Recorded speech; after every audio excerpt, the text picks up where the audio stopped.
ನನ್ನ ಒಬ್ಬ ಸಬ್ಸ್ಕ್ರೈಬರ್ ಸ್ವಾತಿ ಹೆಗ್ಡೆ ಅವರು ಹೇಳಿದಂತಹ ಸ್ಟೋರಿ ಇದು ನನಗೆ.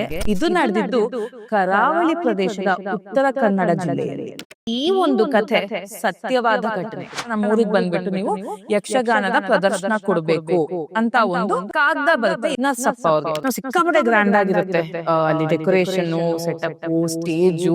ಇವ್ರಿಗೆ ನೋಡಿ ಅಂತ ಸಿಕ್ಕಾಪಟ್ಟೆ ಖುಷಿ ಆಗ್ಬಿಟ್ಟಿರುತ್ತೆ. ಈ ಚಂಡೆ ಬಾರಿಸುವಂತಹ ವ್ಯಕ್ತಿ ಒಬ್ಬ ಏನಿರ್ತಾರೆ, ಅವರು ಚಂಡೆನ್ ಬಾರಿಸ್ಕೊಂಡು ಹೀಗೆ ಮುಂದ್ಗಡೆ ಸಾಲಲ್ಲಿ ಕೂತಿರುವಂತ ಒಬ್ಬ ವ್ಯಕ್ತಿನ ನೋಡ್ತಾನೆ. ಆ ವ್ಯಕ್ತಿಯ ಕಾಲು ಉಲ್ಟಾ ಆಗಿರುತ್ತೆ. ಇವ್ರ ತಂಡ ಎಲ್ಲರಿಗೂ ಗೊತ್ತಾಗ್ಬಿಡುತ್ತೆ ಇಲ್ಲಿ ಏನೋ ಸಮಸ್ಯೆ ಇದೆ. ಇವರು ಅಯ್ಯೋ ಏನಾಯ್ತು ಅಂತ ಹಿಂಗ್ ನೋಡಿ ಸ್ಟೇಜ್ ಇಂದ ಆಚೆ ನೋಡಿದ್ರೆ ಒಬ್ಬ ನರ ಪಿಳ್ಳೆನೂ ಇಲ್ಲ. ಅಂದ್ರೆ ಈ ಕ್ರೌಡ್ ಏನಿತ್ತು ಒಬ್ರು ಇಲ್ಲ.